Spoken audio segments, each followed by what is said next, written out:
कि यदि आपको कोई क्रोध दिला रहा है, दिलाएंगे, मतलब ऐसे कि हमारा कोई मतलब नहीं है, पर वो जानबूझ करके आपको रोकेंगे, छेड़ेंगे, आपको परेशान करेंगे, ऐसा षड्यंत्र रचेंगे कि आपको गुस्सा आवे।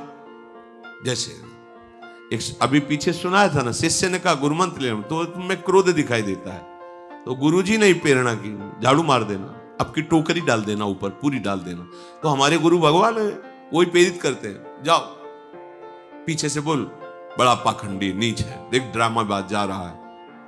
जैसे दृष्टि जाएगी, ड्रामेबाज कहा है, पाखंडी कहा है, अच्छा तो फिर हम तुम्हें दिखाएंगे कि हमारा अब आ गया। बिल्कुल नहीं, चुप, प्रणाम, और रोना चाहिए, प्रभु देखो ये ठीक कह रहे हैं, मैं हूं ना, पर जैसा हूं आपका नाथ मुझे स्वीकार कर लो। प्रभु देखो अब तो गवाही मिल गया ना, पहले तो हम ही एकांत में कहते थे मैं नीच हूं, मैं पाखंडी हूं, अब तो गवाही मिल गया। जब गवाही मिल जाए तो पक्का हो जाता है ना, तो प्रभु पतित पावन हो, दयामय हो, आप हम पे ये भाव आने चाहिए। क्यों? तो क्रोध दिलाने के लिए आएंगे, पक्का आएंगे, और आते हैं जिंदगी में देखने को मिल। कितने गृहस्थ जन आके कहते हैं कि हम बहुत बचना चाहते हैं, पर हमारे को ऐसा छेड़ा जाता है, ऐसा किया जाता है कि हमें गुस्सा आ जाता है। ना आए, उसे चुपचाप सहन कर लो, आप अपने भजन को बचा लो। ये पवित्र मार्ग है, अध्यात्म मार्ग है। बार बार गुस्सा करते रहोगे तो अनुभव ही नहीं आएगा। स्मृति नष्ट करता है गुस्सा। कामा संजायते क्रोधा, क्रोधा स्मृति विभ्रमा, और स्मृति हमारा धन है। भगवत स्मृति क्रोध चुरा लेगा, बहुत सावधान। उपासक को चाहिए कि पूर्व रात्रे परे चैव युंजाना सततम मनः, लघ्वाहारो विशुद्धात्मा पश्चन्नात्मान आत्मनि। यदि तुम्हें इसी जन्म में भगवत प्राप्ति करनी है तो लघ्वाहारो लिखा है, थोड़ा भोजन पर सुधार कीजिए, हल्का भोजन कीजिए, मतलब जितना आपके, अब जितने में आप कितना उतना नहीं है, मतलब प्राण पोषण हो जाए, आपकी दिनचर्या चल जाए। क्योंकि आप जैसे भगवत मार्ग के पथिक हैं, अधिक भोजन पाएंगे। देखा है ये भी अनुभव के, अधिक भोजन से भजन में अरुचि होती है। स्वादिष्ट अधिक भोजन पा लेने से वो सतोगुणी भोजन भी तमोगुण हो जाता है, उसमें प्रमाद स्थिति आ जाती है। इसलिए कह रहे हैं, आदेश करें लघ्वाहारो, भोजन का एक आप अनुपात बना लीजिए कि आपको इतने भोजन से चल जाएगा, और बहुत काल तक आप अपने नियम में स्थित रहिए। पर मानता तो कोई है नहीं, मान जाओ, मानने के लिए ही सत्संग हो रहा है, मान जाओ।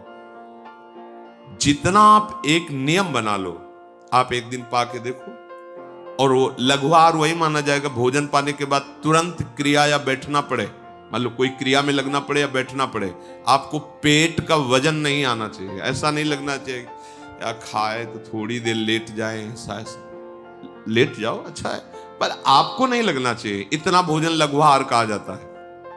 जैसे 4 रोटी पाने की दम है और आप 2 पा लो, तो वो लघुआहार के अंतर्गत आएगा। इतना कम भी नहीं पाना है कि भोजन का चिंतन होता रहे, भोजन का चिंतन छूट जाए, और पेट का चिंतन ना हो कि इतना अधिक पा लिया है कि अब गैस की गोली चाहिए, और फिर सुबह कब्ज निवारण के लिए औषधि चाहिए, और अब क्रिया में भजन में मन नहीं लग रहा। ऐसा नहीं, एक नियत, साधक को एक नियत भोजन अनुपात में कर लेना चाहिए। इतना हमें, इतनी सब्जी, उसे उचित रहता है बार बार ना लेना। जैसे पंगत में बार बार चलाया जाता है, अपने घर की बात है, बार बार ना लेना, ये बहुत उचित रहेगा। एक बार में आपने देख लिया, भाई हमें 4 रोटी रखिए, इतनी दाल, इतनी सब्जी, इतना है, बस। दूसरे बार बार ले, हमें सबके लिए निषेध नहीं, हमारा एक इतना है, बस इतने में होना। आप पा लिया, बस उठे, बोले खीर अमुक अमुक, हाँ ठीक है, आप इतनी खीर रखें, हाँ बस ठीक है, ठीक है। वो अनुपात देख लिया हमारा भोजन, हाँ बस ठीक, जाइए। अब वो बहुत अच्छी चीज लगी, दोबारा मांगना नहीं, तो ऐसे आप चल सकते हो। अगर परोसने में गरम गरम बार बार में, तो फिर अरे नहीं लीजिए, एक और गुलाब जामुन लीजिए, तो चलो नहीं मानते हो तो लाओ, ऐसे ऐसे। और साधु समाज में सिखाया जाता है कि पंगत पवाने का मतलब समझते हो, पंगत पवाने वाला बहुत प्रवीण होना चाहिए। ना कब माना जाता है? जब पीछे से उठ जाए, ऐसे नहीं, ऐसे तब नहीं माना जाता। बोले ऐसे, अब जानते हो कैसे ना किया जाता है? बोले खीर खीर खीर, सामने है खीर, नहीं, ऐसे हाथ हटा के हम तब, अरे आप क्यों डाल दिए? नहीं तो तब होता, नहीं नहीं, एकदम ऐसे होता है ना, मतलब उठ गया एकदम, उसे माना जाता है। नहीं नहीं, ऐसे हाथ तो हटा लिया, और जब नहीं ना ही कहते कहते वो परस गया, तब वो बोले ऐसा नहीं। भोजन का एक नियत अनुपात रख लीजिए। और उपासक को चाहिए कि रात के पहले पहर में और रात के पिछले पहर में अपने मन को विशुद्ध भाव से भगवान में लगावे। सोते समय बिल्कुल सावधान हो जाओ। ये जिन साधक की वृत्तियां चाहे गृहस्थ हो चाहे विरक्त हो, जब आप शयन करने जा रहे हो उस समय मानो आप मृत्यु दशा में जा रहे हो, पता नहीं जगना हो कि ना हो। सच्ची बात मानिए, लाखों लोग ऐसे सोते ही रह गए, कब कहां कौन सी, तो आप शयन करने जा रहे हैं। मतलब मेरा अंतिम समय ऐसा भाव कि अब हम शयन, सामने प्रिया प्रीतम का भाव करके नाम जप करते एकदम लीन होते। कब नींद आ गई आपको पता नहीं। ऐसा नहीं आ रही तो हम प्रिया प्रीतम के चिंतन में हैं, नाने पर भी भारी विक्षेप आपको नहीं होगा। और जब जगे तो केवल प्रभु का उस समय चिंतन होना चाहिए। सारे पूरे दिन का पूर्व प्रपंच चिंतन में ना, वो करेगा मन। जहां चेतना जगी तो शुरू। उपासक की चेतना लुप्त होती है प्रभु में और जागृत होती है प्रभु में। संदेश जो यहां है कि रात्रि के प्रथम पहर में और रात्रि के अंतिम पहर में, अर्थात सोते समय भगवदानंद में डूबकर सो, भगवत चिंतन, और जगते समय भगवत चिंतन, तो पूरी रात्रि का समय आपका भजन हो जाएगा। ऐसा होता है? ऐसा करते हो? देख लीजिए, आप ऐसा कीजिए। खास समय सोने का जब है, पूरे दिन की दिनचर्या का परिणाम समझो, उसमें नाम जप कर, और बीच बीच में देखा कि कोई गलती तो हमसे आज की दिनचर्या, अगर गलती हुई तो प्रभु से क्षमा मांगिए, आगे ना हो ऐसा निश्चय कीजिए और नाम जप। और जब जगे तो कुछ क्षण अपनी सैया पे ही तत्काल बैठ जाइए, पहले नाम जप कीजिए, सब चिंतन को हटाइए, नाम जप कीजिए, फिर आप अपनी दिनचर्या में लगिए। लघुआहार रात्रि के प्रथम पहर और अंतिम पहर में भगवत चिंतन, उसे अपने लोगों को तो करना नहीं पड़ता चिंतन, आंख खुलते ही दिनचर्या में बड़ी प्रवीणता से लगना होता है, क्योंकि 4 सवा 4 बजे से सत्संग शुरू है, तो यहाँ घंटा आध घंटा पहले तो आना ही होता होगा। तो अब उसके लिए तो पहले से, अब जब 4 बजे यहाँ बैठे हो तुम, तो मतलब है कि 2-2:30 बजे से तो दिनचर्या चालू करनी ही पड़ेगी। तो उस समय से एकदम जल्दी जाऊं, जल्दी, वो चिंतन वहीं लगे। राधा के कुंज, वो वहाँ कीर्तन भजन, यहाँ है तो नाम कीर्तन, वैसे बहुत बढ़िया सौभाग्य। ज्यादा लड़ाई वाला साधन यहाँ नहीं है, ज्यादा लड़ना नहीं पड़ेगा मन से। वो ऐसी दिनचर्या को खुद भागेगा कि मुझे जल्दी करना है, जल्दी पहुंचना है, वहां बैठ के सुनना है, आदि आदि। प्रज्वलित तेज उसके हृदय में प्रकाशित हो जाता है, उसी तेज में सारे गलत विचार भस्म हो जाते हैं। ये लड़ाई नहीं लड़नी पड़ती, थोड़ा तो सही ढंग से चलो।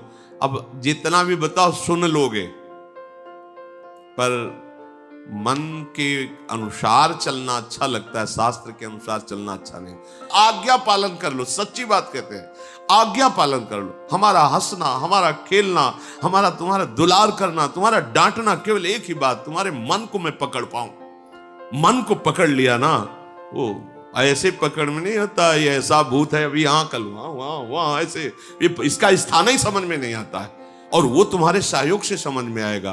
तो जैसे ज्यादा इससे बैर भी नहीं किया जा सकता, क्योंकि हमें इसी से भगवत प्राप्ति करनी। बात ये भी समझो, इसी से हमें भगवत प्राप्ति करनी। सावई मना कृष्ण पदार विंदयो, इसको थोड़ा दोस्ती भी देनी है और थोड़ा टाइट भी रखना है। ना तो बराबर इसे टाइट रख सकते हो, ना तो बराबर इससे दोस्ती कर सकते हो, दोनों बात होनी चाहिए। जब ये हठ पे हो तो घुमा के ऐसा ही करना है, अब तो आज रसगुल्ला पाना ही है, अब उठान लिया, अब तो माला में राधा लाभ ध्यान करोगे तो रसगुल्ला आएगा। ये बहुत चतुर है, बहुत चतुर। अब बार बार हृदय में जलन होगी ऐसा, तो हमें लगता है कि अगर पैसा हो तो ले आओ रसगुल्ला, श्री जी को भोग लगाओ, ऐसे पवा दो। देखो भाई तुमने कहा था रसगुल्ला, अब हमारी बात मानो, 11 माला बैठ के कहो राधा राधा राधा राधा राधा। अब अगर चंचलचा की तो ठीक नहीं है, तुम्हारी बात हमने, उचित धर्म की बात हो। ये पूज्य मथुरा दास जी महाराज के श्रीमुख से सुना, बड़े सिद्ध संत थे, तो उन्होंने कहा कभी कभी, लेकिन अधर्मयुक्त नहीं। क्या धर्मयुक्त कहा तो हम कर नहीं, फिर उसमें डांट लगानी है। जहां धर्मयुक्त है वहां, जैसे कभी मन आज ऐसा तो ठीक है, चलो वो करते, श्री जी को भोग लगाया, जय जयकार की, पाया। अब लगो तुम्हारी बात हमने एक मान ली, अब हमारी एक बात मानो, इतना भजन करो, इतना ऐसा पुराने संतों ने भी किया। जैसे कोई मांग की तो लाए और टांग दिया ऐसे, और कहा बिल्कुल 2 घंटे बाद हम आपको पवाएंगे, 2 घंटे हमारा साथ दो, जल्दी से इतना नाम जप कर लो, इतना मंत्र जप कर लो, देखो टंगाए हम पवा देंगे। उधर देखना नहीं, चुपचाप नाम जप करो। ऐसे मन को फुसला के डांट के तब प्रभु में अर्पित। बराबर आप इसे डांट भी नहीं सकते और बराबर इसे फुसला भी नहीं सकते। इतना विवेक होना चाहिए कि कहां फुसलाना है। जैसे घोड़े को अधीन किया जाता है ना, कभी हाथ फिराया जाता है, कभी चाबुक मारी जाती है, वो ऐसा प्रवीण हो जाता है कि चालक की एड़ के इशारे को समझकर उधर चल देता है। ऐसे ही हमको मन को अपने अधीन करना है संपूर्ण उपायों से। देखो महात्मा जन वही, संपूर्ण उपायों से हमको मन की लोभ और क्रोध की वृत्तियों को दबाना है। अगर आप दबा ले गए तो इससे बड़ा कोई तप नहीं है, और यही तप भवसागर से उतारने का सेतु का काम करता है। भव समुद्र से क्या, अपने मन की लोभ क्रोध आदि वृत्तियों को दबाना, उनको दबाना सीखो। आप दब जाते हैं उनसे, आप इनको दबाना सीखो। थोड़ा सा आप अपने स्वरूप में आइए, आप अपार सामर्थ्य रखते हैं। सच्ची बात, नारायण को अधीन कर सकते हैं। ये तो सब छोटी मोटी बात, नारायण को होए अधीन संग ही संग डोले, भक्तन पाछे यो फिरे जो बछड़ा संग गाय। समझो, आप में इतनी सामर्थ्य है कि आप अपने प्रेम बंधन की डोरी में प्रभु को बांध सकते हैं। पर आप अपनी सामर्थ्य को भूलकर इंद्रिय और विषय में इतना लीन हो गए कि आप रोने लगते हैं, निराश हो जाते हैं। अब हम जी नहीं सकते, अब हमें भोग चाहिए, हमें बहुत कमजोर हो गए। ये सत्संग आपको इसीलिए श्री जी सुनवा रहे, आप बलवान बने, आप भगवत अंश हैं। अपनी इंद्रियों को निर्विषय करते हुए सच्चिदानंद प्रभु की प्राप्ति इस जन्म में करनी ही करनी है। इसमें कोई भी दो राह मत रखो। आप जो होगा सो होगा। अब इस जन्म में प्रभु से मिलना है, एक बार ठान लो, प्रभु से मिलना है, सब ठीक हो जाएगा। और जब आप ठान लोगे तो दूरी नहीं रहती। ये मार्ग ऐसा है, ये जैसे कोई छड़ी इतनी बड़ी नहीं दिखाई देती हो, खोलो तो लंबी निकलती चली जाती, फिर उसे कर दो छोटी हो। ये देहाभिमानियों के लिए बहुत लंबा मार्ग है, जन्म जन्म। और शरणागतों के लिए बिल्कुल छोटी छड़ी की तरह समिट जाता है। ऐसे प्रभु मिल जाए, इन्हीं नयनन सब सुख देखे। बहुत दूर है, बहुत कठिन है भगवत प्राप्ति। किसको? मुझे। लेकिन आपको तो आपके अजात पक्षायु मातरम खगा शरण में हो जाओ और